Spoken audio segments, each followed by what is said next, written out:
Every short story, film, B-roll needs to start with a plan, because you can pick up your camera and you can shoot random things that more or less tie in to the story you want to portray, and in edit you can stitch them up together with some cool music and make an awesome B-roll or film out of it, don't get me wrong.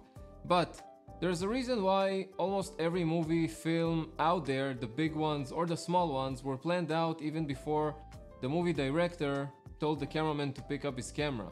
There's a reason for that, because if you plan your movie right, you can make it even better than just picking up the camera and shooting random things. You need to start with a plan.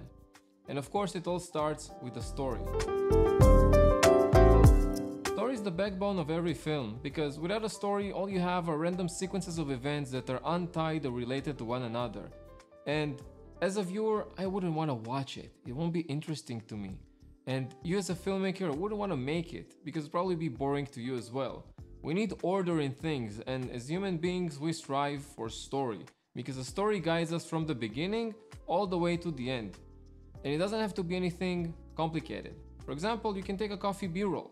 In a coffee B-roll, we see someone take beans, and our minds start to connect beans with coffee, and we start to see the story of making coffee, all the way to the end when we're satisfied at the end result that a coffee has been made and is poured into a mug and being drank by our character. Start simple. Just a few concise and condensed sentences of what your film is about. Because if you have anything more complex than that, you'll get lost in it, especially if you're starting out. You won't see the beginning or the end of your project.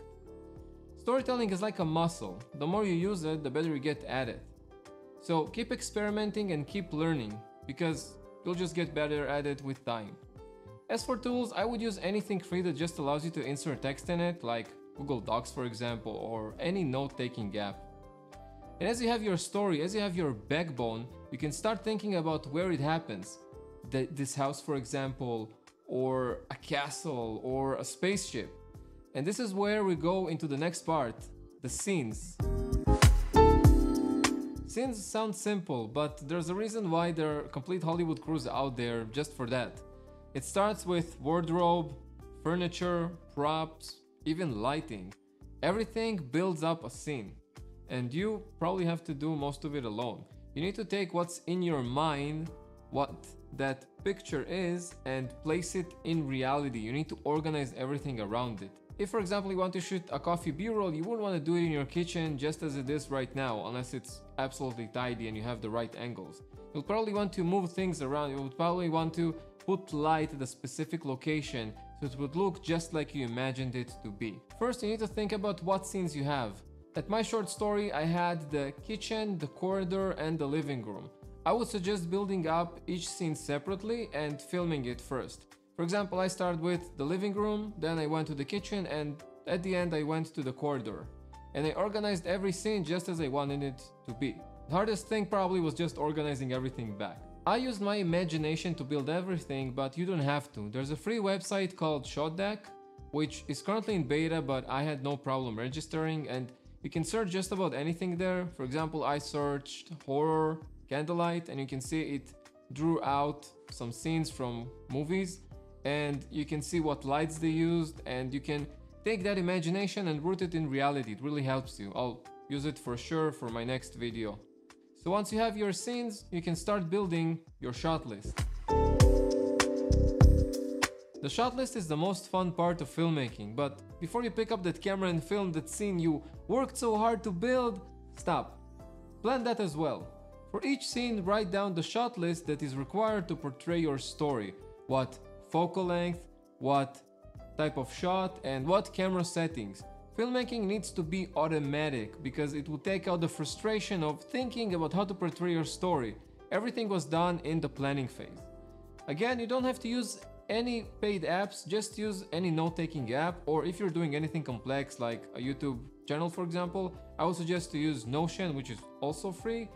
But basically any app that allows you to take checkboxes or bullet points will work out great. Sometimes you have an idea for a shot that could look even better than the other shots for this specific scene to portray the story in a better way, and it's okay because life is random. Sometimes you need to improvise.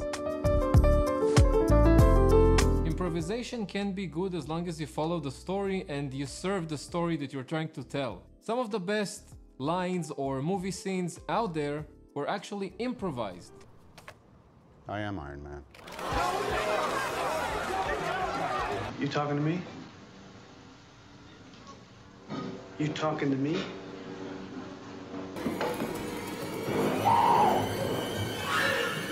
Here's Johnny! As long as you completed the shot list you had for each and every scene, adding another scene as long as it serves the story, remember, we must serve the story. So as long as you have a scene that serves the story but wasn't planned at all, you can add it. It can be great. It's best to have a lot of footage than have too little. Worst case, you don't use it and it goes to the trash. Best case, you have a killer scene in your hands that you didn't even think about. So if you want to improvise, do it as long as it serves the story and the other shot list is complete. Improvisation can sometimes be very good for your film. Creating a short film may seem like a daunting task, but with these 3 steps, it can be much easier and anybody can do it. Start with the story. What is your short film about? Go to the scenes. Where does your short story happen in? And inside these scenes, what kind of shots do you have to portray the story? If you follow all of this, you can build a killer short film and be great at it.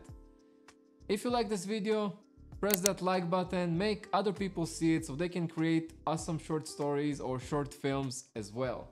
And press that subscribe button because there's a whole lot of filmmaking content here on this channel, and press that notification bell so you'll get notified about the next video that's coming out. I've been Tim and I had a lot of fun making this video. Go out there and plan your short film. There's a playlist here for the entire series because this is the last film, so if you haven't watched it, make sure to go watch it. Good luck.